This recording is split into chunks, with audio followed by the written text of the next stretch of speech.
खुलुमबाय लोगोफोर, गोजोन फुंबिलि बयनिसिमबो। नोंथांमोनखौ डियार ब्रह्म चेनेलाव आरो फिन खेबसेबाव बयखौबो बरायनाय जाबाय। आं दिनै नोंथांमोननि सिगाङाव आरोबाव माखासे गोदान खौरां लानानै फैबावलायबाय। आसा खालामो नोंथांमोनहा खौरांखौ खोनासंनानै मोजां मोनगोन। गिबि खौराङावनो दङ, गुवाहाटी स्टेशनाव गोदान दिल्ली राजधानी एक्सप्रेसआव 9 किल'ग्राम सन्देह गोनां गान्जा जब्द खालामदों। सोरखारि railway police (GRP) train number 12423 DN गोदान दिल्ली राजधानी एक्सप्रेसआव सानै दावबायारिफोरनिफ्राय 9 किल'ग्राम सन्देह गोनां गान्जा जब्द खालामो।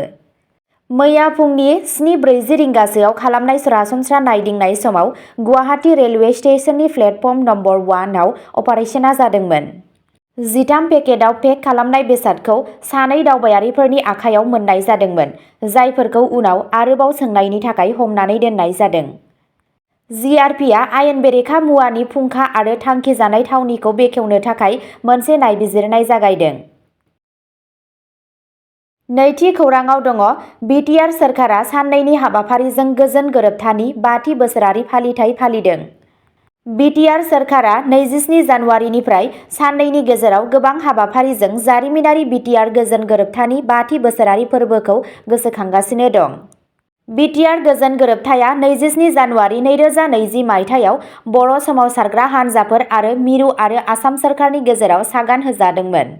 बे रंजानाया मैयानिफ्राय क'क्राझाराव मोनसे गिदिर बाइक रेलीजों जागायजेनो, जेराव बिटिआरनि गाहाय मावफुं सोद्रोमा सीएम प्रमद बर'जों लोगोसे गोसो गुदुं बाहागो लानायखौ नुनो मोन्दों। रेलीआ गोरोबथायाव सागान होखांनायनि उनाव ओनसोलाव मोननो हानाय गोजोन आरो दावगानायखौ दिन्थियो। सानजौफुआव बड'फा कालचारेल कमप्लेक्सआव मोनसे बाथ्रा राननाय हाबाफारि खुंनाय जादोंमोन, जेराव गुबुन बिथिङाव आखा-फाखा सुबुंफोरखौ समाजाव बिहोमा होनायनि थाखाय बिटिआर सोरखारा मान होदोंमोन। 28 जानुवारि खालि आसामनि गिबि मन्थ्रि हिमन्त बिश्व शर्माया क'क्राझाराव जानो गोनां गुबुन हाबाफारिफोराव बाहागो लागोन। शर्माया हरिनागुरियाव बिटिसि इएम एक्जिकिउटिभ मेम्बार्स आरो एमसिएलए काउन्सिल लेजिस्लेटिभ सभानि सोद्रोमाफोरनि थाखाय गोदानै लुफुंजानाय हस्टेलफोरखौ बेखेवगोन। क'क्राझार मुलुगसोलोंसालिनि केम्पासनि अन्थाइ खाम्फा गायसनगोन आरो क'क्राझार सहरनि बागानसालियाव थानाय बाथौ ट्रेडिसनेल एन्ड कालचारेल सेन्टारआव गोथार बाथौ सान फालिनाय जागोन।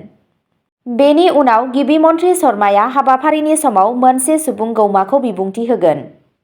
गोजोन गोरोबथानि दावगानायनि सोमोन्दै खौरां बिजोङाव सावरायनायाव गोरोबथानि सासे गाहाय सागानगिरि बिटिआरनि गाहाय प्रमद बर'आ बेनि जाफुंसारनायाव गोजोननाय फोरमायदों। बिथाङा गोसो होनानै बुंदोंमोन दि बे गोरोबथाया ओनसोलाव गोजोन, दिदोमथि आरो जौगानाय लाबोदों, जाय बिटिआरनि जारिमिनाव मोनसे मख'जाथाव माइल खुन्थिया। साननैनि हाबाफारिनि थांखिया ओनसोलाव जौगानाय आरो गोरोबलायनायनि दावबायनायखौ दिन्थिनायजों लोगोसे गोजोन गोरोबथानि मावफुंनायफोरखौ फालिनाय। थामथि खौराङाव दङ, बङाइगावआव पुलिसनि जिम्मानिफ्राय खारखोमादों दुथां सिखाव। पुलिसआ फिन जाथायनि मोगा-मोगि जानांदों। सासे दुथां सिखावआ आसामनि बङाइगाव जिल्लानि ककिला पुलिस आउटपस्टनिफ्राय खारखोमालांदोंमोन, जाय पुलिस रैखाथियाव मोनसे मख'जाथाव गोरोन्थिखौ दिन्थिफुङो। 15 जानुवारि खालि मनिरुल इस्लाम मुंनि सिखावखौ ककिला सेकेन्ड ब्लकआव खावनो नाजानायाव हमनाय जादोंमोन। बिथांखौ हमनायनि उनाव पुलिसआ 16 जानुवारियाव बिथांनि बेरेखायै मोनसे गसर थिसनदोंमोन आरो बिथांखौ न्यायारि बेंथियाव दैथायहरनाय जादोंमोन। बबेखानि सानथामनि उनाव ककिला पुलिस आउटपस्टआ सिखावखौ सिगांनि नायबिजिरनायनि थाखाय गावसोरनि आवथायाव लादोंमोन। आखाइ खसाब गानहोनायनि उनावबो सिखावआ हरनि समाव पुलिसनि जिम्मानिफ्राय खारखोमालांनो हादोंमोन। बिथाङा अजद होनाय बायदियै ओनसोलाव गोबां खावनायफोराव लोब्बा दंमोन, जाय जायगानि सुबुंफोरनि गेजेराव गिनाय सोमजिहोदों। सिखावनि खारखोमानाया मावख'गिरि गपाल बरानि दैदेननायाव ककिला पुलिस आउटपस्टनि गोहोमथिनि सायाव गोब्राब जिंगा सिखांदों। बेखौ दाबि खालामनाय जादों दि मावख'गिरिया सन्देह गोनां सुबुंखौ रैखाथि होनायाव फेलें जानाया बिथांखौ खारखोमानो खाबु होदों। बे समावनो गोजौ बिबानगिरिफोरजों मावख'गिरिनि बेरेखायै राहा लानो दाबि दैखांनाय जादों। ब्रैथि खौराङाव दङ, गुवाहाटी पुलिसआ लांखारनाय जाथायाव सानै सुबुंखौ खादों। गोरोबजाग्राखौ रैखाथियै रैखा खालामो। रिपर्टआव बुंनाय जादों दि नुनमाथि पुलिसनि हेफाजाबाव पानिखैथि आउटपस्टनि मोनसे CDGP टीमनि जथाय अपारेशनाव गुवाहाटीनि नुनमाथि ओनसोलाव सासे 23 बोसोर बैसोनि लांखारजानाय बुथारजानायखौ जाफुंसार रैखा खालामनो हायो। रबिबारनि मोनाबिलियाव खालामजानाय अपारेशना गाग्लोबजाग्रा बिफाजों लांखारनो नाजानायनि सोमोन्दै मोननाय मोनसे अजदनि सायाव बिथा खालामनायमोन। आरोंदायारि बिजिरनाय आरो गुवारै नागिरनाय अपारेशनफोरखौ बाहायनानै पुलिस हान्जाया लांखारनायखौ फेलें खालामनो हादोंमोन आरो सानै सन्देहगोनां सुबुंफोरखौ हमनो हादोंमोन। अभयापुरीनि 30 बोसोर बैसोनि ममिनुल हक आरो 40 बोसोर बैसोनि मेरसारनिफ्राय नुरुल आमिन। पुलिसनि रिपर्टआव बुंनाय जादों दि सानैखौबो नुनमाथिनि फरेस्ट गेट खाथिनि मोनसे पेट्रल पाम्पआव खानाय जादोंमोन। बाथि खौराङाव दङ गुवाहाटीआव सासे बर' लाइमोन आइजोनि थैनायखौ लानानै सोमोनांथाव जाथाय, मोजां मोनग्राखौ हमदों। मोनसे सोमोनांथाव जाथायाव गुवाहाटीआव सासे लाइमोन आइजोनि गोथै सह'खौ गावनि मोजां मोनग्रानि खथायाव बोखांनो हायो, जायनि जाहोनाव पुलिसनि नायबिजिरनाय जायो। धेमाजिनि सिमेन्ट-सापरिनि 21 बोसोर बैसोनि जन्मेश्वरी बसुमतारी मुंनि आइजोखौ मिथिस्लाबै हालोदाव मोननाय जादोंमोन। बे जाथाया गुवाहाटीनि चान्दमारी पुलिस थाना ओनसोलनि सिङाव थानाय गान्धी बस्तियाव जादोंमोन। पुलिसआ आइजोनि मोजां मोनग्रा इन्द्रजित पेइटखौ खादों, जायखौ बिथांनि थैनायनि सोमोन्दोआव हमनानै लानाय जादों।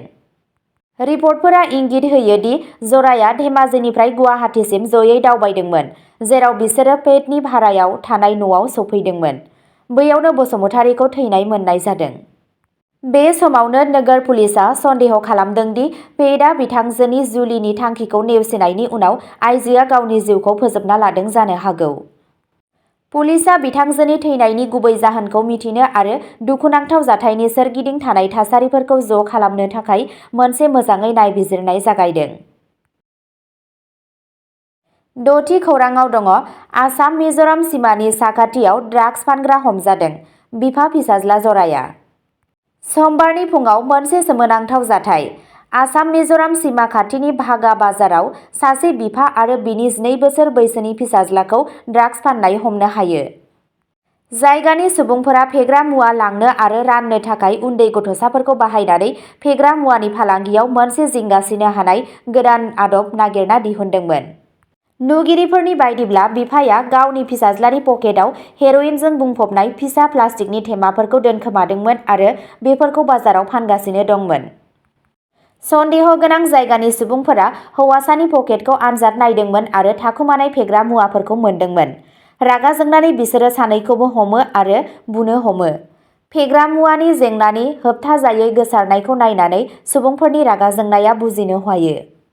बेले-बेजेनि गेजेराव बिफाया गंसे स्कुटाराव खारखोमालाङो आरो बेनि दान्दिसे उनावनो फिसाज्लाया गोसो बायनायनि खाबु लाना खारलाङो। जाथायनि खौरां मोननायनि उनाव पुलिसआ जाथाय जायगायाव सौहैयो आरो जायगानि सुबुंफोरा हेर'इनजों बुंफबनाय मोन 9 फिसा कन्टेनारफोरखौ गथायना होयो, जायखौ बिफा आरो फिसाज्लानिफ्राय बोखांनाय जादोंमोन।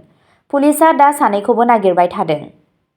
काछार पुलिसनि खान्थि बायदियै नाजासेयावबो, जाय ड्राग्स फालांगिरिखौ हमनो हायो आरो इन्टेलिजेन्स आरो टिप-अफनि गेजेरजों गोबां बिबांनि फेग्रा मुवाफोरखौ जब्द खालामनो हायो। बे बाथ्रायाव सोंलु दं दि ड्राग्स फालांगिरिफोरा माबोरै हाथाइफोराव खुलायै ड्राग्स फालांगि खालामगासिनो आरो फानबाय थायो।